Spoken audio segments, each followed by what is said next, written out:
안녕하세요. 행복과 지혜를 나누는 방송 이보기TV입니다. 오늘은 주제를 다른 사람에게 어려운 청탁을 받을 적에, 부탁을 받을 적에 어떻게 거절할 것인가, 이런 주제로 말씀을 드리겠습니다. 우린 사회적 동물이라 합니다. 혼자 살 수가 없지 않습니까? 가족이 있고 일가 친척이 있고 동창이 있고 친구가 있고 동료가 있습니다.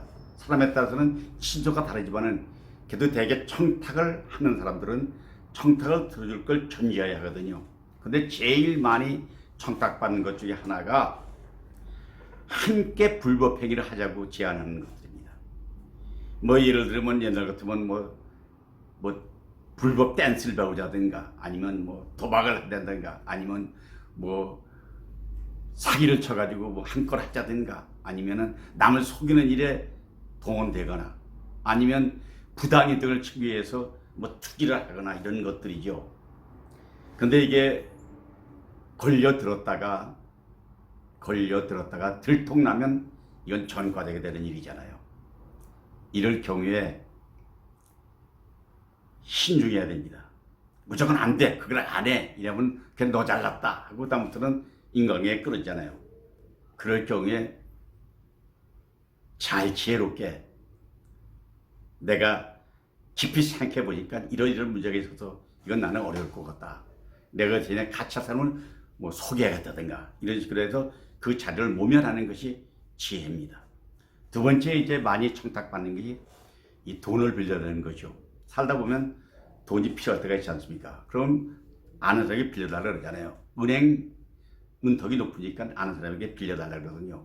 이럴 때 돈이 있는 거 알고 빌려달라는데 안 된다 이러면 또 그렇잖아요. 그럴 때 한번 해보세요. 자기가 돈이 필요하다고 가정해서 자기가 빌려줄 것 같은 사람에게 부탁을 한번 해보세요. 되게 거절합니다. 어떻게 거절하느냐 보니까 되게 이렇게 하더라고요. 나는 돈이 있지만은 나의 부인이, 집사람이 돈을 관리하기 때문에 나는 돈에 대한 권한이 없다. 아내에게 부탁을 해보는데 될 것 같지 않다. 뭐 이런 것. 아니면 돈이 있었는데 갑자기 다른 일에 쓸 일이 생겼다. 아니면 그 돈이 어디 다른 데 들어가 있다. 뭐 이렇게 핑계 대는 거죠. 근데 그냥 돈 없어 안 돼, 너는 안 돼, 이러보다는 적당한 핑계거리를 대는 게 좋다. 그러니까 거짓말을 제가 이렇게 새빨갛게 하는 거죠. 세 번째, 이제 많이 받는 청탁이 재정 보증 문제입니다. 대개 어느 데 시집 가면 이제 재정 보증을 쓰잖아요. 근데 요즘에는 이제 보증 제도가 생겨서, 법상 생겨서 그런 일이 좀 빈도 작아지지만은 과거에는요, 집을 잃고 돈을 잃은 사람 대부분이 보면 과거에 보증을 잘못 써가지고 망했다는 얘기가 너무도 많습니다. 근데 이럴 때 어떻게 저렇게 피하느냐? 그것은 내가 보증을 서서 이득이 얼마인지 모르지만은 차라리 내가 일부 돈을 너에게 도와주겠다 해서 능력껏 해서 10만 원이면 10만 원, 50만 원, 50만 원, 100만 원, 100만 원, 그 양을 돈을 더 이상 말할 수 없을 정도의 도움을 주면 내가 보증보다는 이게 도움이 될 것이다 얘기를 하면서, 보증은 쓰지 않는 것이 원칙이라고 정하면서, 그렇다고 나는 원칙이래 이러지 말고 지혜롭게 넘어가라는 것입니다.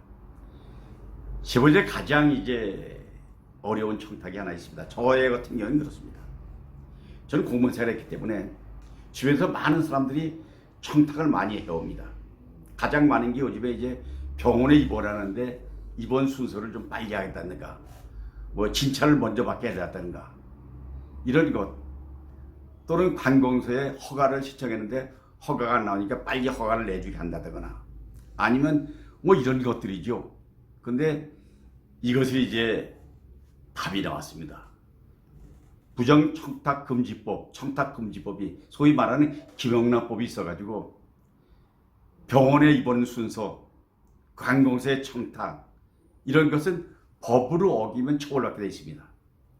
이걸 대면은, 이걸 설명을 하면 대개 그런 이해가 됩니다. 그 다음에 이런 청탁이 있죠. 일본 자기가 애용하는 물건을 빌려달라는 게 있습니다. 자동차를 빌려달라든가 아니면 무슨 뭐 옷을 빌려달라든가 뭐 가방을 빌려달라든가 이런 경우 있습니다. 근데 그것은 수리해서 되고 고칠 수 있고 닦으면 되면 그런 것들은 청탁해보면 인간하면 인간적으로 빌려주는 게 없습니다. 그러나 다 지혜가 필요합니다. 자, 첫째, 법을 어겼던 일, 또 재정보증을 하는 것, 또 부정부패하게 하던 것, 이런 것들은 당장 그 자리에서 노하지 말고 시간을 돌아 생각해보자. 2, 3일에 다시 한번 하라. 그래가지고 생각해보니까 이런 문제가 있다고 설명을 해서 그걸 해나가야지. 내 원칙이래 안 돼. 이러면 그 사람과의 관계는 일생간 끊어진다는 사실을 명심하면서 우리가 사는 데는 지혜가 필요하잖아요. 우리 지식이 필요한 게 아니라 지혜가 필요합니다. 어떻게 지혜롭게 살 것이냐 하는 문제는 여러분 저희에게 참고됐으면 좋겠습니다. 자, 여러분 오늘도 파이팅 합시다. 이보기와 더불어 여러분 승리합시다. 파이팅, 파이팅, 파이팅.